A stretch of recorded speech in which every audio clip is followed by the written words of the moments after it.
Hello everyone, Lewis from Scrubwood Studios here with not an unboxing, because I already unboxed this. Spoiler alert, the next two reviews are going to be of things I got for Christmas, so obviously I already unboxed them, like with family on Christmas Day. It's a review of this guy, the little Haolonggood Gastonia. First thing I ever got from this company, and I have to say, I'm immediately somewhat impressed. Bear with me if I'm a bit rusty, because it's been a while since I've done a review, and normally I have the whole unboxing thing to do first. Yeah, let's just get straight into it. So having a look at, we'll start here at the head. Come on camera, see if I can focus this a bit better. There we go. Really nice eye colour with the sort of bluish colour for the eyes. Really nicely detailed with the mouth and the beak.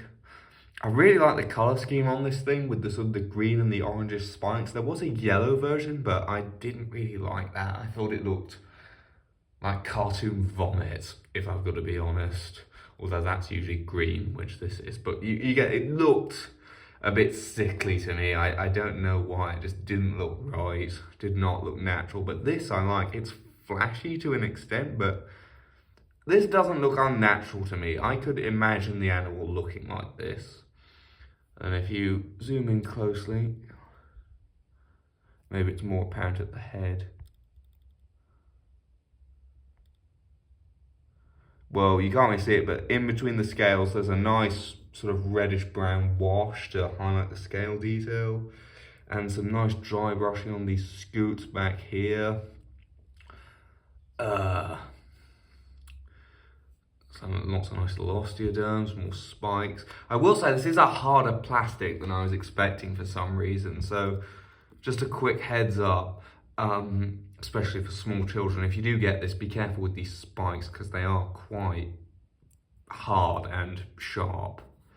But I really like the dry brushing of the little bits of white to make the scoots here look worn and like they've, been bashed against a bit, either by a predator, maybe another Gastonia, or heck, even like a falling branch or something might have fallen on them and caused a bit of the sort of outer like keratin or whatever to come off.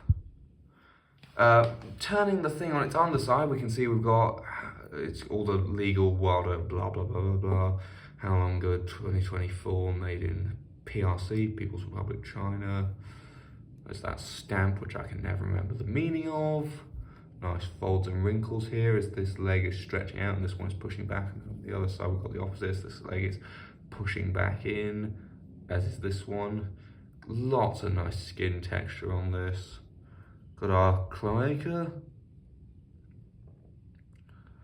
And then that tapers down. Nice banding on the tail, I think that looks good.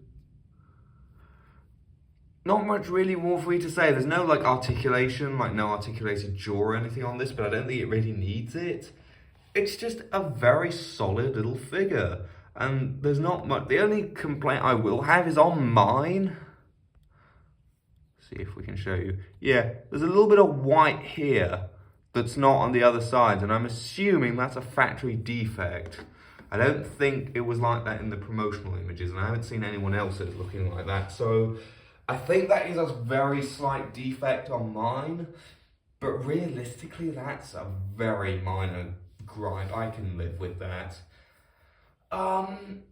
So with that, like, all the sort of closer look over and done with, I think it's time to get on to some outside photos and size comparisons.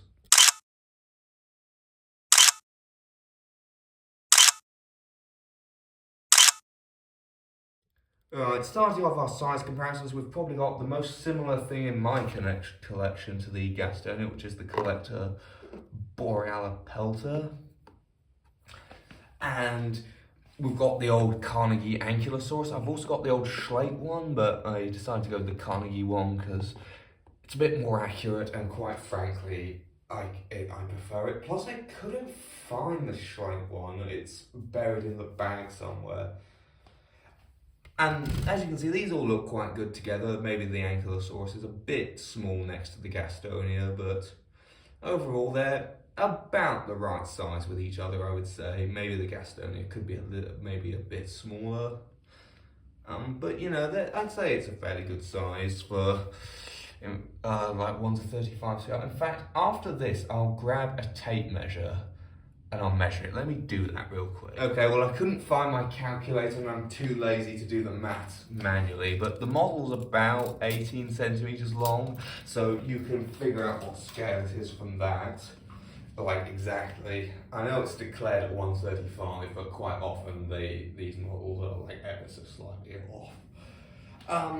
But then just to wrap up our size comparisons, I'm going to bring in my consistent size comparison, which is the Collector Deluxe Koolasuchus, which I'm thinking about changing because it's out of scale with most things I review being 1 to 20 scale. So if you have an idea for something else I've got that might make a better consistent size comparison, please let me know and I'll switch to that potentially, or at least I'll consider the suggestion.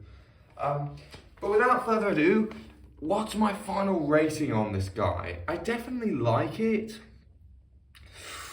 I'm going to give it a very solid 4. I'm trying to think what I gave other figures. I think I'm going to give it probably just a solid 4 out of 5.